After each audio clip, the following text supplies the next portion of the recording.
Voyons maintenant comment préparer ces photos si on souhaite les animer dans son montage vidéo. Comme par exemple ici sur cette première photo où l'on réalise ce léger zoom afin de venir isoler le clocher, ou cette autre photo qui permet de se rapprocher de cette statue alors que l'on partait d'un premier cadrage plus large.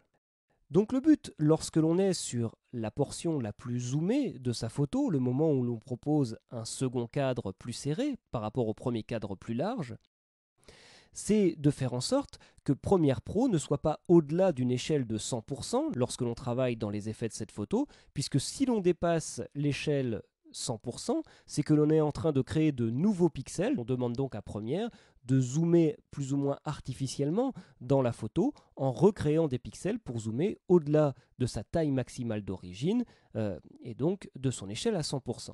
Donc le but, c'est d'avoir une résolution dans la photo qui nous permette d'aller jusqu'à ce niveau de zoom-ci, mais pour autant, cela ne requiert pas des résolutions énormes sur la photo. Ici, par exemple, nous sommes sur une photo qui est à moins de 3000 pixels. Nous allons le voir si je repasse dans l'espace de travail montage. Je fais apparaître cette photo dans mon projet, c'est celle-ci. On peut voir qu'elle fait 2880 pixels de large. Cela correspond à 1,5 fois les 1920 pixels qui sont la résolution horizontale de la HD. Donc ici, j'ai pu zoomer 1,5 fois dans ma photo, ce qui est bien suffisant. Et ce sera le cas dans la plupart des photos que je vais exploiter. C'est pourquoi je peux automatiser la préparation de mes photos pour qu'elles soient au maximum à 1,5 fois la résolution de la haute définition. En effet, dans Premiere Pro, on peut importer des photos qui vont jusqu'à 4000 pixels par 4000, mais dans les faits, je conseille de ne pas dépasser les 3000 pixels, ce qui est déjà largement suffisant pour la plupart des animations. Voyons donc comment préparer nos photos dans Photoshop pour pouvoir les animer dans notre vidéo. Donc, j'ouvre la photo que je souhaite redimensionner, puisque sa taille d'origine va être beaucoup plus grande que mes besoins. Et bien entendu, le but, ça ne va pas être de faire cette opération manuellement photo par photo. Dans le cas présent, on va pouvoir automatiser cette opération. Alors lorsque l'on veut automatiser des opérations dans Photoshop, on s'appuie sur les scripts. Je clique ici pour ouvrir la palette historique à côté de laquelle se trouve la palette script. Je vais d'ailleurs déplacer ma palette ici. Voilà, je referme ici. Ah, je ne l'ai pas mise dans le groupe, voilà. Et donc, je vais me créer un nouveau groupe de scripts en cliquant sur ce bouton dossier. Et dans ce groupe de scripts, je peux donc me créer différents scripts. Ici, je vais en créer un premier. Pour la largeur de l'image, passer à 2880 pixels, comme nous venions de l'évoquer.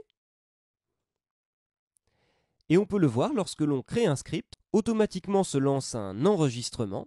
Alors si l'on souhaite lancer l'enregistrement plus tard, on appuie sur Stop et on le relance le moment venu.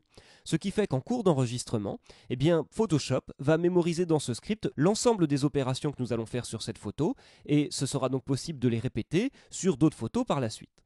Donc ici, je veux changer la taille de mon image. Donc dans le menu Image, taille de l'image, je passe la largeur de ma photo à 2880 pixels. On a pu voir que la photo était beaucoup plus grande que cela à l'origine. Elle faisait plus de 4500 pixels de large. Donc 2880 pixels, ça nous laissera donc la possibilité de zoomer jusqu'à 1,5 fois dans la largeur de cette image dans notre montage vidéo. Et maintenant, je vais enregistrer cette photo en choisissant Enregistrer sous. Alors on peut le voir, à l'origine cette photo était JPEG, mais je vais faire le choix de l'enregistrer en tant que fichier Photoshop dans ce dossier Export photo. Alors nous verrons tout l'intérêt d'enregistrer une photo en tant que fichier Photoshop tout à l'heure, puisqu'on aura une interaction entre notre photo présente dans notre montage vidéo et la possibilité de la remodifier dans Photoshop et d'y ajouter des filtres. Donc on verra tout cela en détail. Pour l'instant, on peut voir que dans mon script, eh bien, la première étape, la taille de l'image a bien été enregistrée avec cette largeur. L'enregistrement a été pris en compte aussi en tant que fichier Photoshop. Maintenant, je ferme cette image, ce qui permet que dans le script soit mémorisée cette opération également, même si on ne l'a pas fait dans le script. Par contre, lorsque l'on exécute le script, on pourrait demander cela a posteriori, mais bon, là, ça me simplifie les choses. Et maintenant, j'arrête l'enregistrement de mon script en appuyant sur le bouton Stop. Maintenant, je vais pouvoir exécuter ce script sur les différentes photos que je souhaite animer dans mon montage. Pour cela, j'ai deux méthodes de travail. Soit je passe par le menu Fichier de Photoshop, et ici dans Automation, je choisis Traitement par l'eau. Cela me permet donc de choisir un groupe de scripts. Dans ce groupe de scripts, de venir choisir le script qui m'intéresse. Ici, je n'ai qu'un script dans ce groupe. Je peux prendre un dossier comme source de travail, et c'est donc à l'ensemble des photos de ce dossier que sera appliqué ce script. Et je peux également, si je le souhaite, affecter un nouveau dossier de destination et également le nom du document, comment il devra se présenter. Donc ici, en fait, je ne vais pas utiliser cette méthode, mais je vais passer par Bridge, donc par fichier, parcourir, j'affiche Bridge. Donc dans Bridge, j'ai ici un raccourci qui me permet de parcourir mes différentes photos que j'utilise dans ce tutoriel. Je vais aller sur les photos de Cécile. Si je choisis ces photos d'Agrigent, je peux sélectionner les photos sur lesquelles je souhaite appliquer mon script. Alors bien sûr, je ne le fais pas sur des photos prises verticalement, ce sont d'ailleurs des photos qui se prêtent assez difficilement à un affichage plein écran dans une vidéo, du fait de leur faible largeur à l'origine. Et donc si on veut voir toute la photo dans la hauteur, on est obligé d'avoir des barres noires sur le côté. Et maintenant, je vais appliquer le script. Pour cela, je vais dans le menu Outils, Photoshop, Traitement par l'eau, je retrouve donc le nom de la fonction Photoshop. D'ailleurs, cela m'ouvre dans Photoshop la fenêtre en question. On peut voir que maintenant la source, eh bien, ce sont les photos que j'ai sélectionnées dans Bridge. Donc dans Bridge, là, j'ai choisi un groupe de photos, mais j'aurais très bien pu prendre un ensemble de dossiers également, 3-4 dossiers dans lesquels se trouvaient mes photos, et j'appliquerai ainsi le script sur toutes ces photos. Je ne mets pas de destination particulière, puisque c'est dans mon script que j'ai indiqué d'enregistrer les photos, d'une part en tant que document Photoshop, en gardant le nom d'origine de chaque photo, et d'autre part dans un dossier spécifique. J'avais indiqué ce dossier export photo tout à l'heure. Et donc maintenant, j'exécute ce script sur l'ensemble des photos. Donc cela se passe tellement vite qu'on ne voit pas spécialement les photos s'afficher dans Photoshop.